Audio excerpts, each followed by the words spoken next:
Halo guys, kembali lagi di channel Ali Hafiz. Ya, sebelum kita mulai, gimana kalau like and subscribe? Oke, sekarang kita akan bahas tentang bagaimana membuat server untuk DNS dan web. Jadi kita bisa request HTTP di PC client. Nah, topologinya seperti ini ya. Ada 3 PC, ada switch dan ada server. Nah, kemarin kita sudah bahas tentang bagaimana konfigurasi DHCP server. Nah, sekarang kita mau web server dan DNS server. Nah, di sini ya yang pertama itu IP-nya yang kita setting ya. Di sini IP-nya itu kelas C 192.168.1.2, PC2 itu 13, PC4 itu PC3 itu 14 ya, dan server ini 11. Nah, ini sengaja saya buat satu jaringan agar mudah untuk testingnya ya.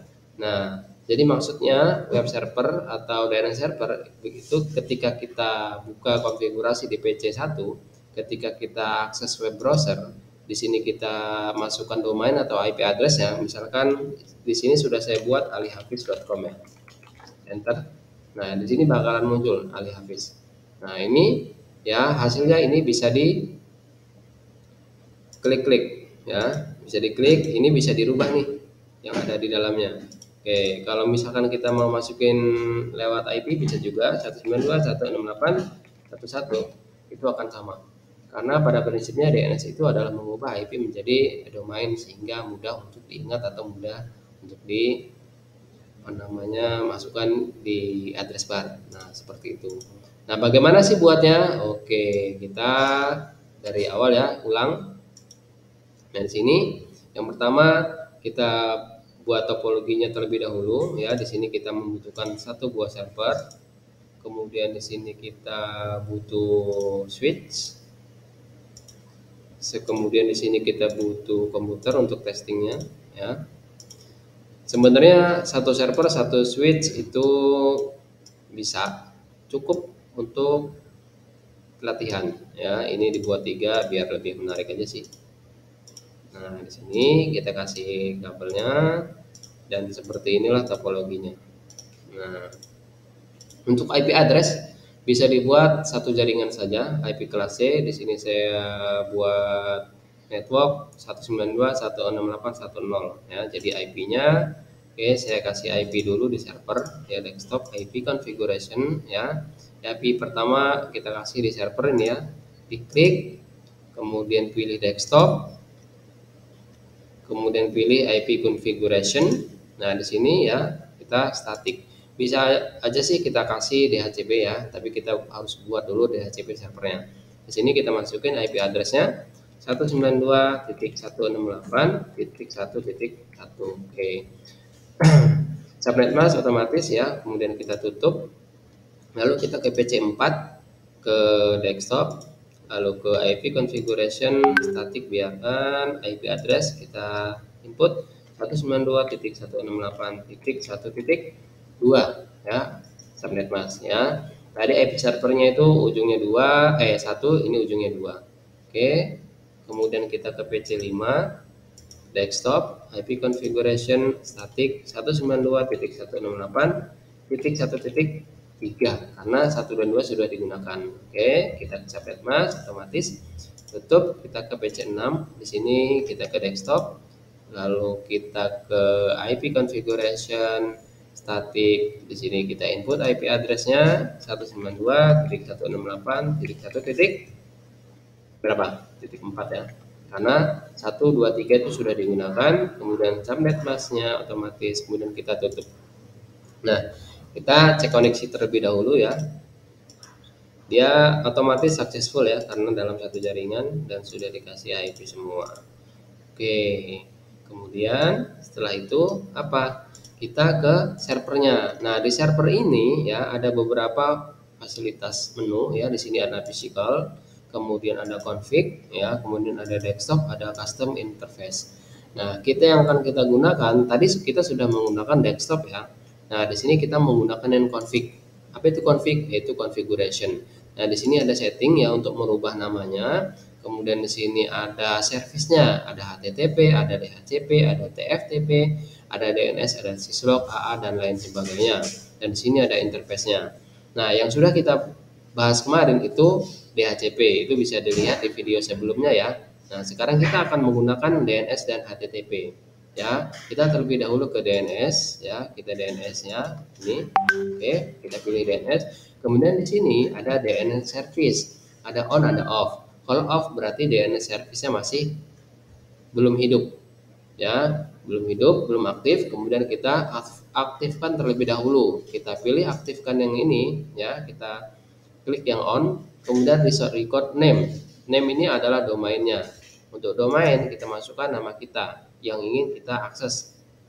Misalkan di sini saya masukkan alihafiz.com. Nah, di sini ya, ini domainnya saya masukkan alihafiz.com. Ini bebas ya, kalau domain bisa alihafiz.com, .net atau dan lain sebagainya. Kemudian IP address, ini IP address servernya. Ya, ingat tadi IP address server berapa? IP address servernya 192.168.1.1 ya di jaringan ini. Nah, setelah itu ya kita pilih add, tambahkan. Nah, sampai sini konfigurasi untuk DNS itu selesai. Yang pertama DNS service-nya itu di on, kemudian name-nya itu diisi domain alihafiz.com atau yang lainnya, kemudian address-nya itu diisi dengan IP address dari servernya. Oke. Selanjutnya sekarang kita ke HTTP-nya, service HTTP.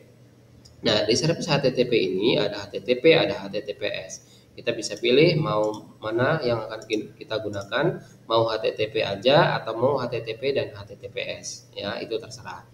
Jadi di sini ada file name index-nya. File name index adalah file yang diakses ya ketika kita mengakses domain atau IP address ya, atau halaman webnya lah bisa dikatakan. Nah, di sini ada halaman web.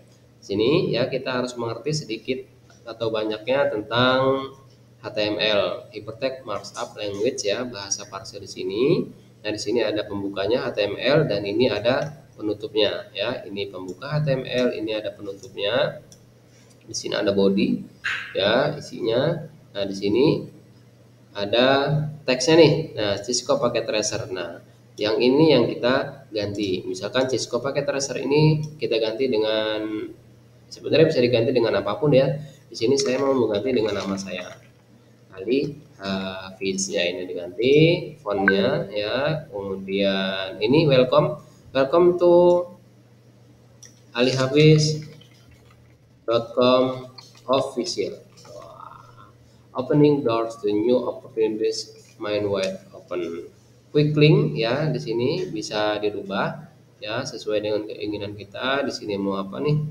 Ya, kalau sudah kita bisa, di sini ada pilihannya ya, ada page, ada ini baru halaman 1 ya. Kalau halaman 2-nya seperti ini ya, halaman 3-nya seperti ini. Nah, kita bisa menambahkan halaman atau menghapus halaman.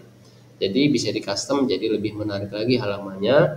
Kemudian ini bisa di custom juga sesuai dengan bahasa HTML-nya ya. Bisa dirubah-rubah, bisa ditambah-tambah, kasih warna atau apa itu bisa. Oke, bisa ditambah warna, bisa diperbesar, bisa di tengah dan lain sebagainya. Itu kalau mau tambahkan image juga bisa.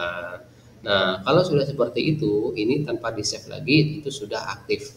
Ya, kalau sudah di editing ya di HTTP-nya ini itu tidak perlu di save, itu langsung bisa diakses dan aktif. Oke, sekarang kita tutup. Kita coba ya. Oke, di sini kita coba dari PC4, diklik PC4-nya. Nah, di sini kita pilih yang menu desktop-nya, kemudian kalau kita mau akses IP address itu di IP configuration ya. Kemudian di sini ada web browser. Nah, kita akses web browsernya, kita klik di sini. Nah, di sini kita masukkan URL-nya, mau domainnya atau mau IP address-nya. Kita di sini ya, kita masukkan domainnya tadi alihafiz.com, alihafiz.com. Enter. Nah, di sini sudah langsung aktif nih. Kita bisa akses websitenya. Oke, ini baru alihafiz.com. Gimana kalau kita berdasarkan IP address aksesnya? Kita masukkan ya IP servernya 192.168.1.1. Enter. Nah, di sini akan keluar sama aja. Karena pada prinsipnya domain itu ya IP address itulah, itu fungsinya DNS server, merubah IP address ke domain. Oke, seperti itu ya, kita setting DNS-nya dan web servernya ya biar bisa akses website. Nah, sangat sederhana sekali tapi sangat bermanfaat. Seperti inilah konfigurasi DNS server dan web server. Oke, sekian, terima kasih, sampai ketemu lagi di video selanjutnya. Jangan lupa like dan subscribe. Dah.